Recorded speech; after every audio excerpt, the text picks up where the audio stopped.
Class 12th biology में आज हम पढ़ेंगे पेडिग्री एनालिसिस के बारे में पढ़ेंगे। पेडिग्री एनालिसिस के बारे में यहाँ पर पढ़ेंगे, जिसको हिंदी में वंशावली विश्लेषण कहते हैं। देखिए वंशावली विश्लेषण क्या होता है। अब बहुत सारे मनुष्य में या जीवों में ऐसे लक्षण होते हैं जिनको हम विशेष लक्षण कह सकते हैं, और वो लक्षण क्या करते हैं, पीढ़ी दर पीढ़ी वंशागत होते रहते हैं। पीढ़ी दर पीढ़ी का मतलब है कि माता पिता से उनकी संतान में आ गए, उनकी संतान से उनकी संतान में चले गए, वहां से उससे अगली संतान में चले जाते हैं। तो किसी विशेष लक्षण की वंशागति का पीढ़ी दर पीढ़ी विश्लेषण करना वंशावली विश्लेषण कहलाता है। तो यहाँ पर क्या होता है, एक वंश वृक्ष होता है जिसको फैमिली ट्री कहते हैं। तो फैमिली ट्री में क्या करते हैं, किसी एक विशेष लक्षण को पीढ़ी दर पीढ़ी उसमें अध्ययन किया जाता है। कि उसके माता पिता में लक्षण है, उनकी संतानों में है या नहीं है, उसके उनकी संतानों में है या नहीं है, कैसे वो लक्षण आगे वंशागत होता है। तो वंशावली जो विश्लेषण है ये मानव में, यानी कि जो मनुष्य है, मनुष्य में विशेष लक्षणों की वंशावली का जो विश्लेषण है उस करने में बहुत ज्यादा अच्छा है। उसको बहुत आसानी से वहां पर इनका विश्लेषण कर सकते हैं। तो मनुष्य में किसी विशेष लक्षण की वंशावली का अध्ययन करना हो, अब रोगों की असामान्यताओं का अध्ययन करना हो या रोग का अध्ययन करना हो, तो वहां पर हम क्या करते हैं, वंशावली विश्लेषण का प्रयोग करते हैं, कि यहाँ पर वंश वृक्ष का प्रयोग करते हैं। अब देखिए यहाँ पर क्या होता है, कुछ मानक हैं, उन मानकों का प्रयोग किया जाता है। प्रतीक होते हैं, सिंबल्स होते हैं, उनको यहाँ पर प्रयोग में लाया जाता है। जैसे देखिए ये इसको मेल कहते हैं, मेल। ये गोल बना दिया तो ये कहलाएगा फीमेल। ठीक, अगर हमने इस तरीके से बना दिया, अब यहाँ पर ये हो गया अननोन, यानी कि यहाँ पर जो मेल फीमेल है इसका पता नहीं है, मेल है, मेल अथवा क्या है ये फीमेल है। ठीक है, क्या हो गया यहाँ पर, अननोन हो गया, अननोन हो गया। ठीक, यहाँ पर इसकी हमें कोई जानकारी नहीं है कि ये मेल है या फीमेल है। अगर किसी को कोई बीमारी होती है, तो जैसे ये चौकोर खाना है, तो ये जो है यहाँ पर कलर होगा, पूरा भरा हुआ होता है।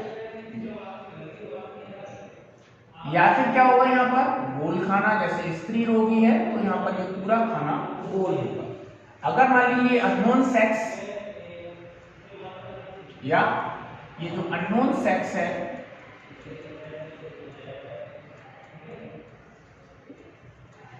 ये अगर रोगी है तो ये पूरा खाना यहाँ पर क्या होगा, ब्लैक होता है। आगे देखिए, ये जो है यहाँ पर कैरियर को बताता है, बाहर, कि ये लक्षण को ले जा रहा है अगली पीढ़ी में, यहाँ पर उसको ये बताता है। अब मान लीजिए जीन अगर हेटेरोजाइगस अवस्था में है तो ये इस तरीके से होगा।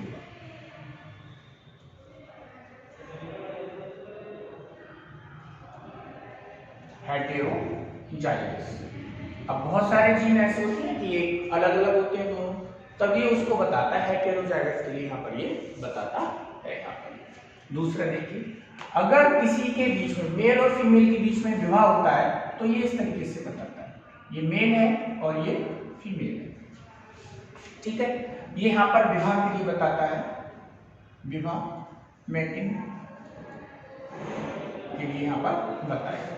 तो ये जो है यहाँ पर किसको बता रहा है, विवाह के लिए यहाँ पर बताता है, यहाँ पर ये मैटिंग के लिए बताता है। अब मान लीजिए मैटिंग किसके बीच में हो जाए, रिलेटिव्स के बीच में मैटिंग हो जाए, तब यहाँ पर दो लाइन का प्रयोग करते हैं। इसको हिंदी में समगोत्री विवाह कहते हैं। ठीक है, मैटिंग बिटवीन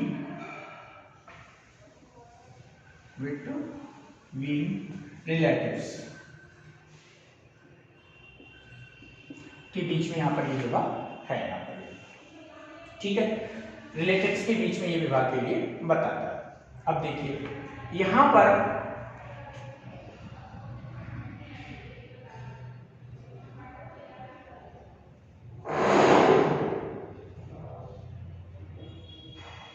ये हो गई पैतृक पीढ़ी, पेरेंट्स, ठीक, और ये गई यहाँ पर एफ दूसरी पीढ़ी, ये फर्स्ट, ये पैतृक पीढ़ी और ये प्रथम संतत पीढ़ी यहाँ पर ये कहलाती है। ऐसे इससे अगर आगे जाते हैं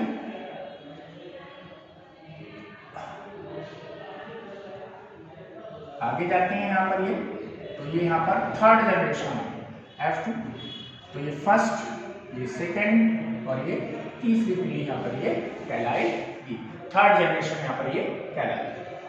अब कुछ जुड़वाओं के बारे में भी समझ लेते हैं। जुड़वाओं के बारे में भी यहाँ पर बताया गया कि जुड़वा के लिए हम यहाँ पर कैसे दिखाएंगे। यहाँ पर इसमें थोड़ा सा और बताते हैं, जैसे अगर रोगी है तो ये वाला खाना एकदम से ब्लैक, लड़का रोगी है तो ये वाला खाना ऐसे करके पूरा ब्लैक, ठीक। अब मान लीजिए किसी में मान लीजिए आइडेंटिकल ट्विंस हैं, आइडेंटिकल ट्विंस हैं, मोनोजाइगोटिक ट्विंस, ये तो मोनोजाइगोटिक ट्विंस में क्या होता है, एक जाइगोट होता है वो दो जगह डिवाइड हो जाता है, दो से अलग अलग बच्चे होंगे। अब ये दोनों लड़की हो सकती हैं या दोनों लड़के हो सकते हैं, तो ये यहाँ पर मोनोजाइगोटिक ट्विंस बताता है, मोनोजाइगोटिक ट्विंस यहाँ पर बताता है। दूसरे देखिए डाइजाइगोटिक ट्विंस में क्या होता है, नहीं ये थोड़ा सा अभी कंफ्यूज हो गया, एक सेकंड, ये इस तरीके से यहाँ बता हुआ है मोनोजाइगोटिक ट्विंस।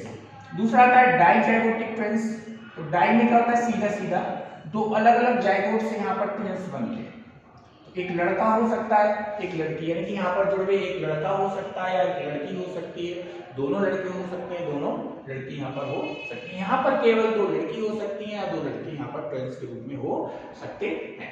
तो ये यहाँ पर क्या है, वंशावली विश्लेषण में कुछ जो चिन्ह है उनका प्रयोग किया जाता है यहाँ पर। अब बात आती है कि यहाँ पर जो वंशावली विश्लेषण है उसमें हम पहचानेंगे कैसे कि ये जो रोग है, यहाँ पर जो रोगों की वंशागति हो रही है वो रेसेसिव है या डोमिनेंट है, ऑटोसोमल है या फिर आपका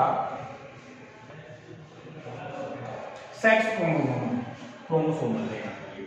इसको पहचानने के लिए क्या करते हैं, एक तो दो प्रकार के होते हैं, ऑटोसोमल, अलिंगी, आलिंगी, गुणसूत्री, ठीक। दूसरे होते हैं सेक्स क्रोमोसोमल,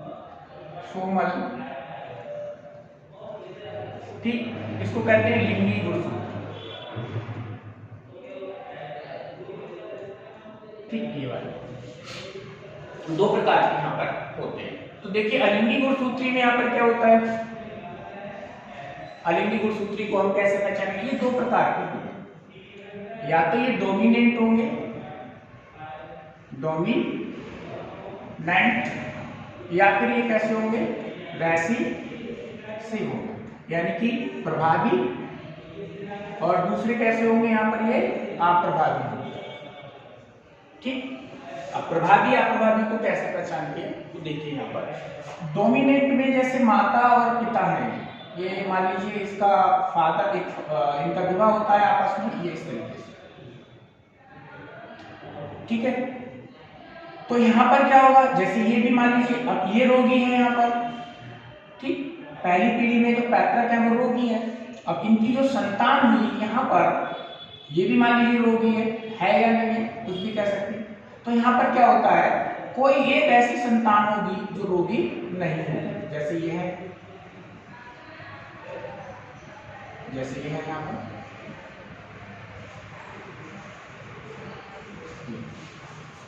यहाँ पर ये दोनों क्या है, यहाँ पर दोनों में रोग है, लेकिन इनकी कोई एक ऐसी संतान होगी जो कैसी होगी, प्रभावी नहीं होगी, उस पर कोई लक्षण दिखाई नहीं देता। तो हम यहाँ पहचान सकते हैं कि यहाँ पर जो लक्षण है वो कैसा है,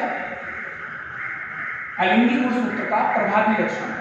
अलिंगी गुणसूत्र का प्रभावी लक्षण है या विकार लक्षण है, वो यहाँ पर पहचान सकते हैं। कहने का मतलब ये है कि माता पिता दोनों है यहाँ पर, लेकिन कुछ एक संतान कैसी होगी, सिंपल सादा यहाँ पर होगी, उसमें उस रोग का जीन नहीं होगा। अब यहाँ पर इसको कैसे पहचानते हैं, यहाँ पर अप्रभावी के लिए है मदर फादर यानी पैतृक हैं, इनसे संतान नहीं है। अब यहाँ संतान कैसी होनी चाहिए, सभी संतानें सिंपल होनी चाहिए, इनमें इस रोग का लक्षण नहीं होना चाहिए। लेकिन किसी संतान में क्या दिखाई देगा, हमें कोई ना कोई लक्षण दिखाई दे जाएगा।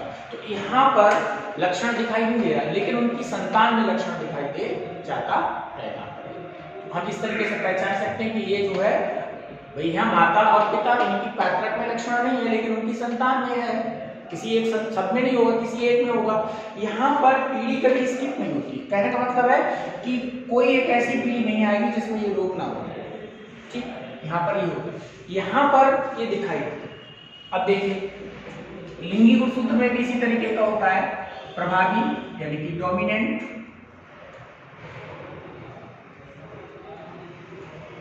दूसरा रेसेसिव अप्रभावी। यहां पर क्या होता है, जैसे मदर है और फादर है, जैसे ये मदर है और ये फादर है। ठीक, अब मान लीजिए इस फादर पर जीन है, इसी कोई लक्षण का जीन है, तो ये जो जीन है आगे जाके उसकी जो लड़की होगी उसमें ये लक्षण दिखाएगा।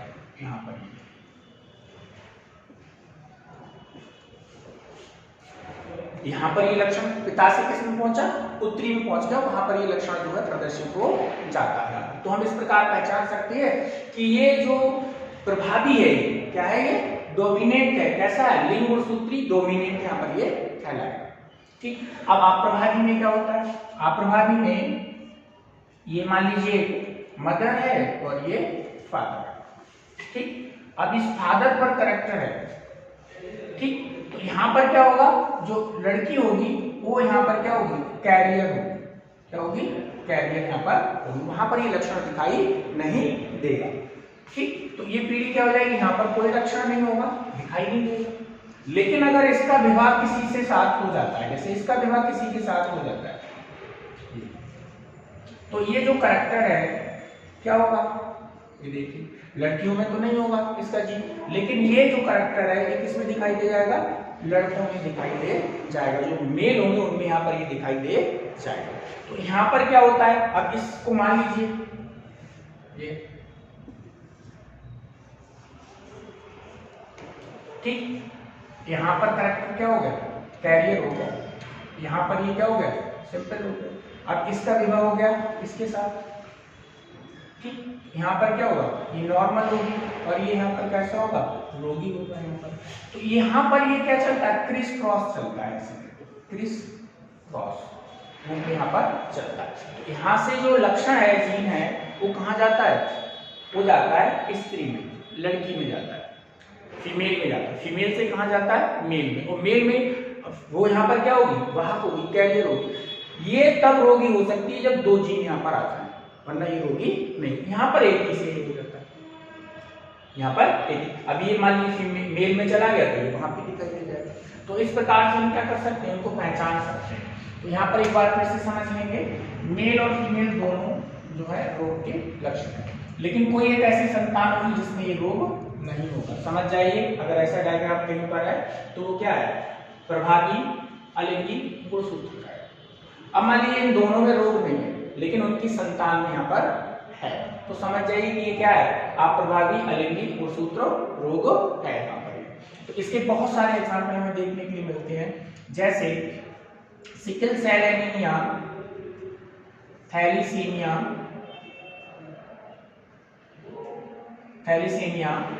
फिनाइलकीटोन्यूरिया आदि इसमें यहाँ पर देखने के लिए मिलते हैं।